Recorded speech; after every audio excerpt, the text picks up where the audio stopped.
Hello, Star Wars Galaxy of Hero players. This is Andy Tesh Ordo. Today, I'm going to be talking about ships. And in the recent video, this is going to be part 2, Dark Side. I did a part 1 with Light Side of what ships we can expect and hope that we can see come to Galaxy of Heroes in the next, hopefully within the next, year or so. I know we won't be able to get all of them, I get that, but it would be kind of cool to see a good chunk of these ships that are paired with these characters. Granted, yes, there are the pilotless ships that'll probably still come about. I'm okay with that. I have no problem with that. It helps, especially if as long as they get some pilotless ships, kind of low mid-tier where, new players can farm these ships or they're not tied down to a character. That'd be nice. But I'm just doing this series thanks to the road ahead of April 2021 where SB Crum actually mentioned there's going to be ship loads of stuff coming up. And, it's kind of possibly a hint towards more ships, and I'm hoping it. So we'll see how that works out. Now, I'm going to talk about characters in the game. Again, the first part was Light Side. I'll post that in the comments below. But the Dark Side ships, these are the Dark Side ships I feel like that are needed for Galaxy of Heroes to better boost different fleets in the game. First off, we could get 3 more capital ships. I'm more leaning towards the first one than the last 2. And I'll explain that here in a minute. But Darth Nihilus, his Ravager, the Centurion-Class cruiser or whatever, it is a ship that was pulled back together by Darth Nihilus. He used the Force to piece it back together from Malachor 5. That explosion and stuff that happened during the Mandalorian Wars. Darth Nihilus did that. I will want to say this ship, other than I feel like yes, it would probably link kind of to Strength of the Void. I wouldn't doubt it, and I hope they do that a little better, and then maybe take some of that idea and throw it into Nihilus's leadership, to make his characters lead an actual leadership to more be reckoned with. But having that ship, the Ravager, either be one of 2 things: immune to the Haldo maneuver and immune to the stun from the Malevolence, or after it's destroyed, maybe still be immune to the stun, but after it's destroyed, after 2 turns, if your ships can last 2 turns, and like the ship or the capital ship will get an extra so much speed, 2 turns, it'll come back. The capital ship will come back. So you didn't beat the team, and you got to go back and the capital ship is there because it revived itself. That would be a unique feature to capital ships, because he kind of pulled it, if you paid attention to the lore, that's what he did. So that's kind of my take on the Ravager. Plus, we do need some Sith ship. Right now, it's usually Tarkin and Thrawn that are leading Sith. Let's get us a proper Sith leadership for the Sith ships. Next is Admiral Piet with the Executor. You could do that one. The Executor-Class Dreadnought, called the Executor, which, whatever. There are other named ones that are other named Executor-Class Dreadnoughts. But this one's the Executor. It's probably the first one they gave, and Palp gave it to Darth Vader.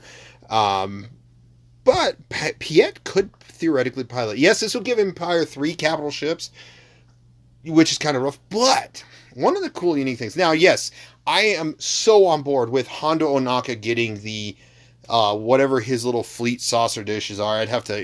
I'm planning on doing another video here soon about it.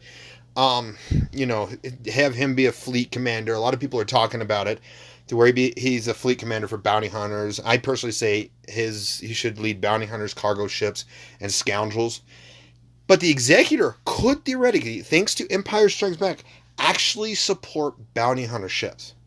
I don't see why that wouldn't be a bad thing. It would support Empire, duh. That's kind of an obvious given.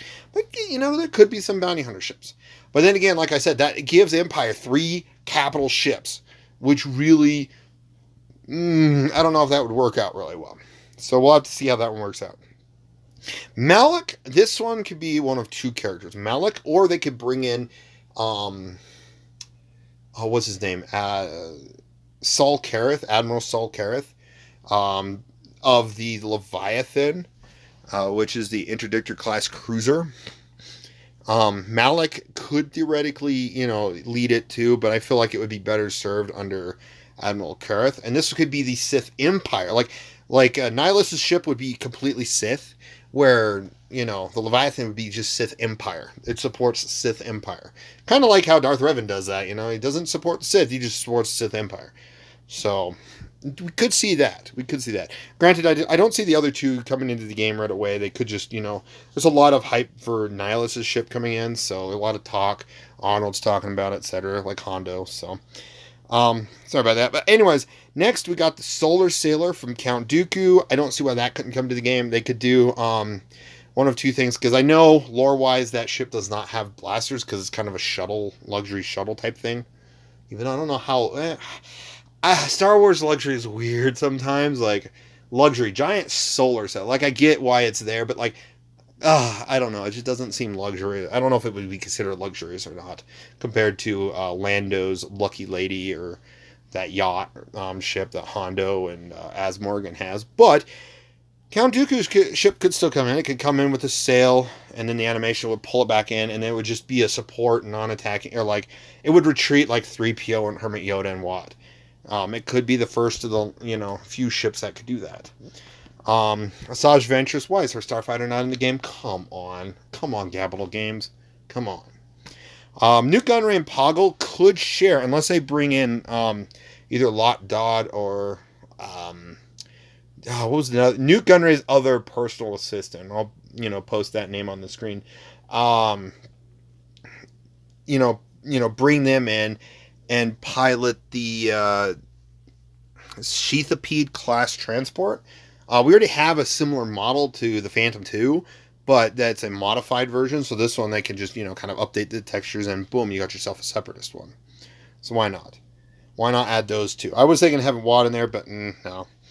Maul. Yes, Darth Maul's in here, but I know he has a ship, but I'm thinking if they ever bring in a Maul, Star Wars Rebels Maul, where he has the single lightsaber, he has, proper feet, or maybe he has the spider legs feet, I don't know, and pair him with Savage Opress and getting the Goji-DF Turtle Walker ship, have some sort of like big cargo ship, scoundrel Sith tank type ship come to the game. It'd be kind of cool. I think it'd be really cool. It'd probably just have basic blasters and a bunch of like support abilities, or I don't see it doing a lot of damage. I just see it being like just, there, I guess. So, Darth Sidious, he has his own shuttle. He showed up on Mandalore, and that one's just an executive Republic shuttle. So I don't see why they couldn't give him that one. And this also pairs in with Sith Trooper getting the TIE Dagger. The TIE Dagger from Episode 9. I don't know why he's not partnered with it. Either that, or they actually bring in the TIE Dagger as its own, like, pilotless ship. They could do that, too. But, yeah, it wouldn't hurt. Moff Gideon and Director Krennic's gets their, TIE Fighter. Well, Moff Gideon's TIE Fighter and Krennic's shuttle. I don't see why that would be a bad thing. But the big one I really want to talk about is Stormtrooper, Magma, and Snowtrooper. They're kind of, well, at least Snowtrooper and Stormtrooper are kind of more that base class, just, different weather variations. But Magma Trooper can just be added in there just so there's that support. Getting the Sentinel-Class shuttle that you see. Spoilers, in Bad Batch, wait, no. Not Bad Batch, I was watching Rebels the other day. But, there's been a few times it shows up in Rebels. It's actually in Episode 4, flying away as, you're panning over the sand troopers looking for the droids on Tatooine. So we could get some more shuttles, some more Imperial support. We have 2 capital ships. Besides, if you do that, this way, if we get Nihilus' ship in there, we can pull Vader and Palp out, and then all these other Imperial ships could cover those slots so that Palp and Vader can go with Sith. Could be kind of interesting. As well as, adding a couple of other Sith ships too. And then a First Order ship with a TIE Dagger. And then finally, last but not least, this is a unique one. There's some controversy around it. I think they've kind of narrowed it down for the most part. Veers and Stark, because they're the only 2 officers I could see getting it, unless they really want to pair Piet, it wouldn't make sense. But getting the TIE shuttle. It's kind of looks like a TIE bomber, but some depictions, you know, they have the TIE wing or the wings like inverted or stuff like that. But the TIE shuttle would be kind of cool to see because we actually see forget which officer it was. I know, I'm sorry. In Empire Strikes Back, you know, he's like, I got to go talk to Vader to apologize. It cuts to a scene where there's like a little. Well, it cuts back to another, I think, Yoda scene or something. Then it cuts back to an Imperial scene where you see a little, like, TIE bomber shuttle-looking thing flying over. And then you cut to the Vader just, you know, saying, apology accepted. So, but yeah, that would be a cool ship to just, you know, add in as a little, you know, they can actually, you know, literally canonize it this way. Kind of like they did with Sun Fac. They canonized Sun Fac in regards to, you know, Galaxy and Heroes, all that. So, but other than that, let me know what you guys think in the comments below. Did I miss any, you know, dark side characters you would love to see a ship paired to that they have that I didn't mention? Please put in the comments below so I can maybe, I could make another video, you know, say, hey, sorry, I missed this one. Here you go. And I could talk about it. But I feel like these are all the characters that deserve to have ships or capital ships come to the game. And we'll see if any of this transpires. Will we get any of these characters? I don't know. Like, being Bad Batch, I know I talked about this in the light side one, but being Bad Batch is out and, you know, stuff's happening. I'd see Bad Batch more likely getting, you know, their ship before we really start to see any other characters getting their ships. But aside from that, thank you for watching. I really appreciate all those that watch the videos I make, and you guys have a phenomenal day.